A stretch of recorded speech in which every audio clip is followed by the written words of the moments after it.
Hello, everyone. If you're new here, I'm Aboagye and I create content on studying abroad. If you haven't yet subscribed, this will be a great time to subscribe and hit the bell button to get notified once I post new videos. So, in today's video, I have with me Joseph Aponsa. Joseph has a really intriguing story.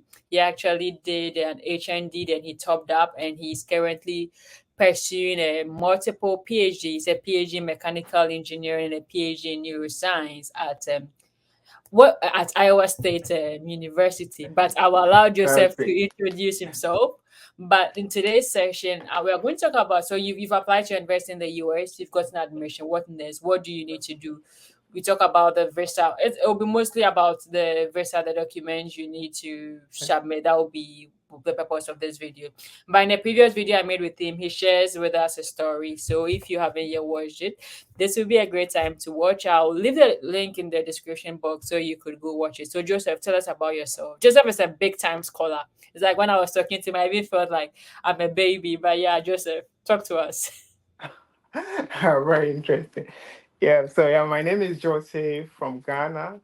I had my bachelor's degree from Cape Coast Technical University, and then I'm doing a double PhD in the US at Iowa State University of Science and Technology in mechanical and neuroscience.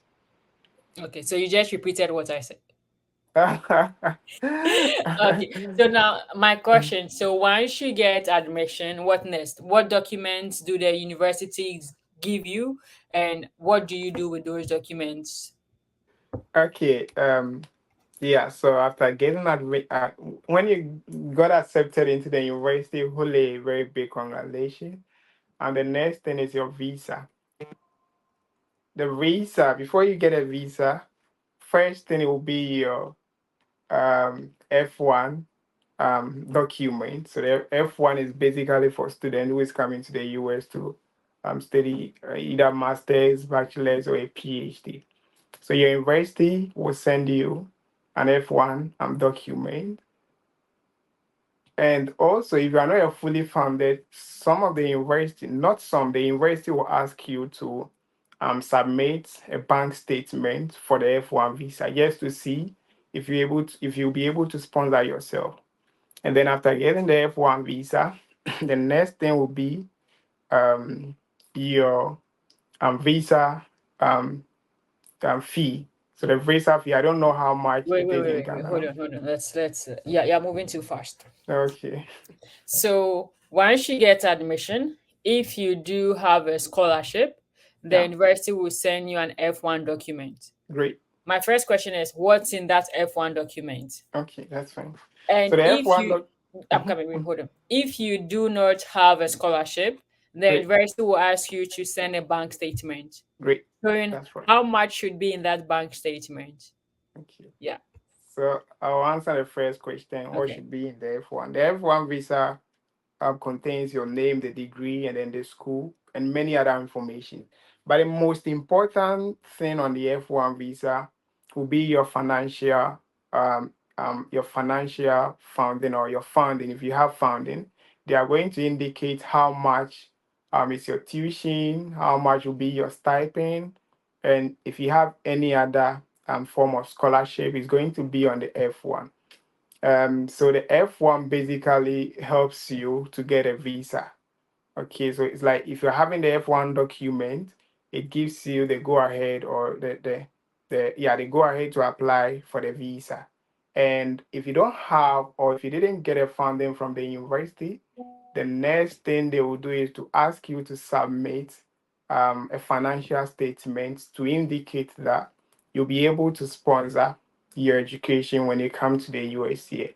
So that one will also be the same thing, but that one is either um, on, based on the statement that you send to the university is what exactly they are going to indicate on the F1. So if you submit a family funds, it's going to be indicated on the F1 document that you submitted a family fund for your F1. Okay, so the F1 usually contains your stipend, how much you are supposed to pay for the entire year, and if you have a deficit, it's also going to show on the F1. So basically, that's what the F1 contains. And also, it contains your name, your degree, the school, and then your contact point. So the contact point will come from the school. The school that you are going, they will indicate that, okay, if you get to the airport, this is the person that you are going to contact, and he's part of the university academic board. So this is how the F1 is being structured. Okay, so it means one part of my question is how much is expected to be on that F1 document for people who are self-funding? And is it a problem if you submit family funds, or does the money have to come from you? So I think how much supposed to be on the F1 depends on how much your tuition fee is, Okay. okay, and how much the living expenses is.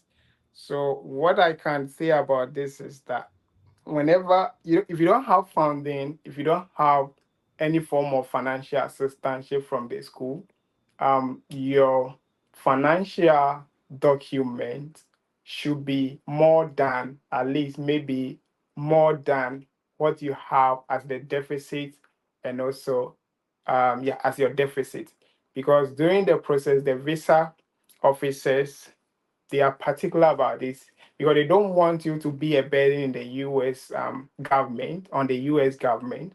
So they want to make sure if you are capable of sponsoring yourself when it comes to the US. So you should have enough to cover your tuition and also your stipend. So basically, it depends on the university tuition and then the stipend, same as the living expenses in the country. But yeah, it should be enough to cover all these two things. Okay, so it's not that the US doesn't have like a fixed amount that they need to show. Like an example, in Canada, apart from your tuition, you need like 10,000 Canadian dollars for your living expenses. The US doesn't have something like that. You have to decide on. So the school has an estimated amount for the Okay, living expenses. Okay, so that's what I said. I said that your financial statement that you are sending to the school for the F1 visa should be enough to cover the living expenses and the tuition as well.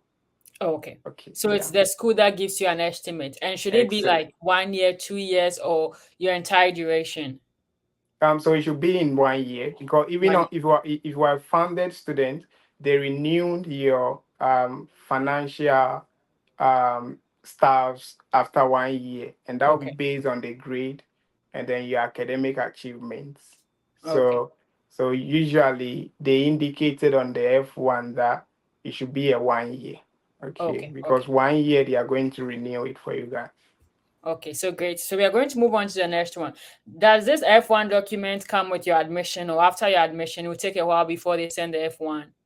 Yeah, yeah. So I'm using mine Yeah, as a obviously, practical your experience. example. Yeah. Okay, I don't know of others. No, no, yours. I So want you. mine for this school, the um my admission came before my F1. Okay, Okay. so admission was around March. Then I received the F1 2 weeks after my admission.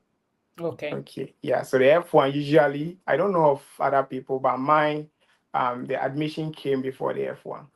Okay. So now you have your admission document. You have your F1. What's next? So the next thing should be your passport. If you don't have passport, I don't think, yeah, it will be nice because you have to get passport for you to be able to travel to the US or any other country. So the next thing is going to be your visa application fee. Go to the bank. I paid mine in the UT bank in Takrady. That's where I paid my visa application fee. So the next thing is going to be your visa application fee. You pay it at a bank, and then you move on to the internet to apply for your visa.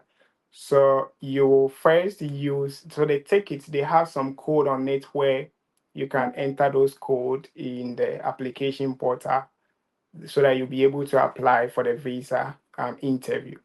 And also, after applying for the visa interview, the next thing, the most challenging part is to look for a date. Okay. So Um, before the date, mhm. what website are you applying for? Do you apply for the? Is it online? You're applying for a visa. You're applying for an interview. What are you exactly applying online? Oh, so for the visa application, you pay it in the bank. Okay, Okay. but for the visa interview, you apply it online. Okay. Where? Yeah. I think usdocs.com. Yeah, I can't. Okay. Okay. Yeah, it's or even if you go online and you search US F1 visa interview, all this information will pull up there for you to Okay. go through and apply. It's very easy step, so I don't think you will need an agent to apply for a visa. Okay. So continue. So you said now the most stressful part is. Yeah. So the date is the most stressful part. I don't know of now, but during my time, I have to wake up in the night, in the morning, every day trying to search for dates. I joined so many groups so that I'll be able to have a hint whenever they drop date. So after getting a date, what you are going to do next is to so the dates, when you get a date, that's where you schedule for your visa interview, and that's where you'll be able to go for the visa interview in Accra. So getting a date, you move on to the visa interview proper, and then yeah. So going when you are going for the visa interview, you have to go with your bank statement if you are not fully funded scholar. If you are fully funded, I didn't go with any bank statement. Okay, so if you are fully funded, I think it's not advisable to me to go with a bank statement because you are already covered with the tuition and everything. You have to go with your bank statement, your admission letter. So the required ones are a bank statement, your admission letter, your visa receipt. Then this we call we have a name for these. Um, there is something that you need to pay before you be able to go for the visa interview. Service Uh, fee. yes, service fee. Yeah, Okay. very important. I forgot to talk about this. So for the service fee, you can't pay in Ghana. I don't know how the systems operate now in Ghana, but mine I couldn't pay in Ghana. So you have to find someone in the US here where the person can pay in the Walmart or um, Western Union. Okay, so the person paid my through Western Union, and it was very fast. So before you go for the interview, you pay your service fee, your visa receipt from the bank, your F1 document, your admission letter, and then your passport. So these are the five most important things you are supposed to go with. And then the recommended ones will be your um, undergrad transcript, your CV, your job offer letter, um, your certificates. So these are Okay. the recommended ones. But the required ones should be your service fee, your bank statement, your admission letter, and then the bank receipt. So Okay. these are So some of the documents you are supposed to go with. okay. What is the service fee? What is the service? What exactly it is? Can you explain? So the service fee is all about okay. So you're a student, and basically, what I know about the service fee is that since you're a student, the US needs to enter your documents into a certain system. They have a full name for the service fee, but yeah. So if you search online, you'll It's be able to get more information about the a service fee. student and exchange visitor Yes.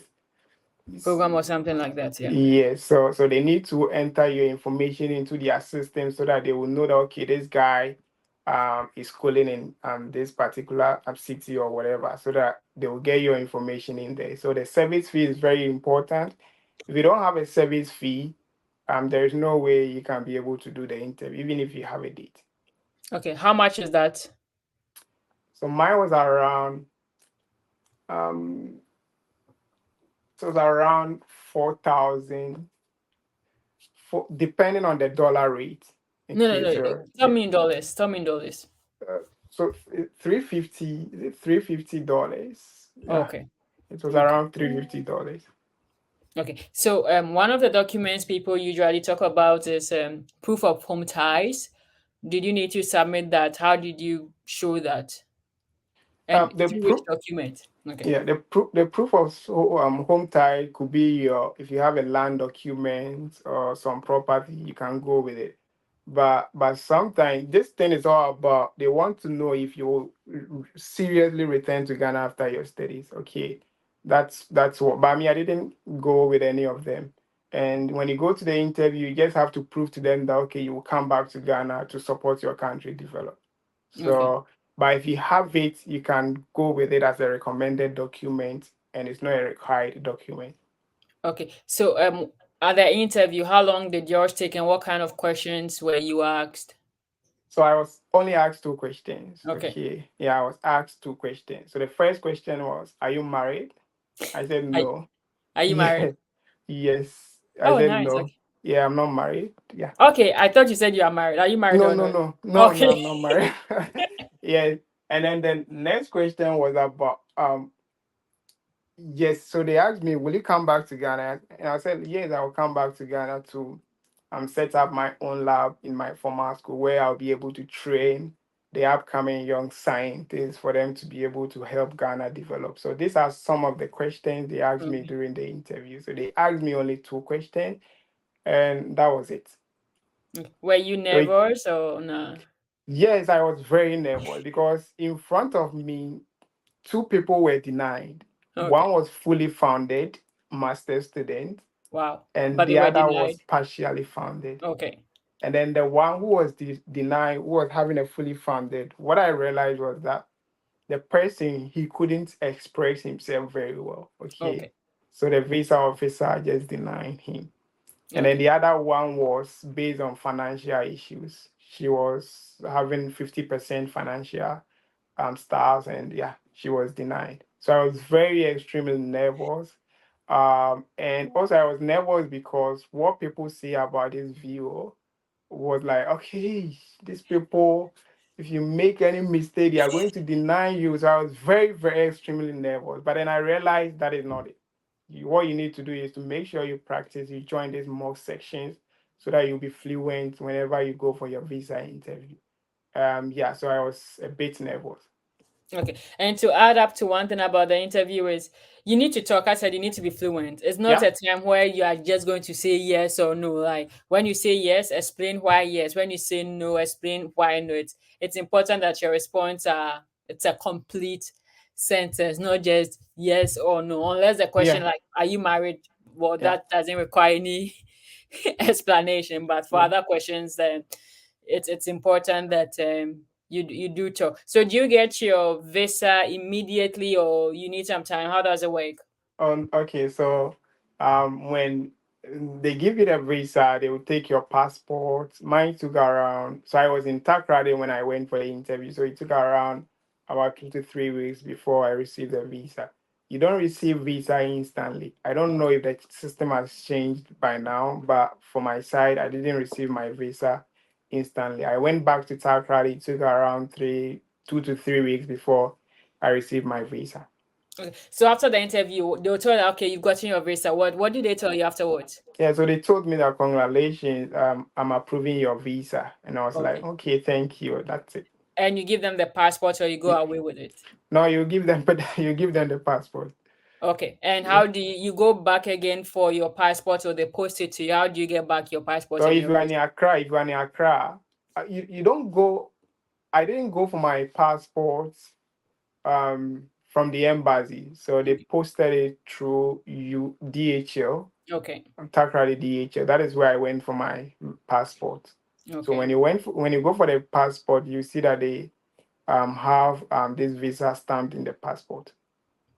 Okay. Okay. So we are going to like now you've gotten your passport. What's Yeah. next?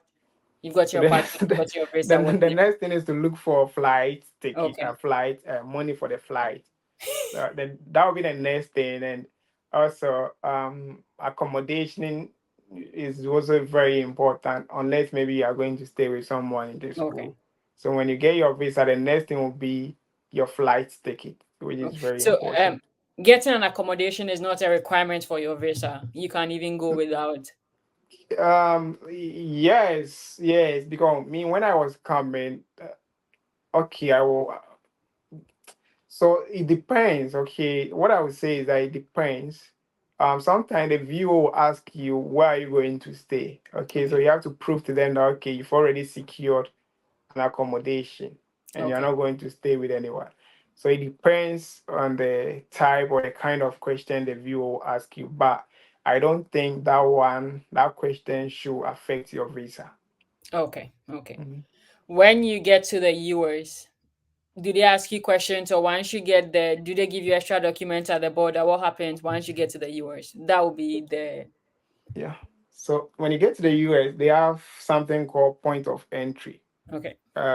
So my point of entry was in JFK. That was yeah, JFK was my point of entry.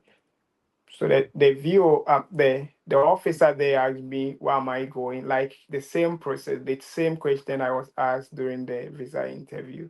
Where am I going? I told her I'm coming to Iowa State University for my PhD studies.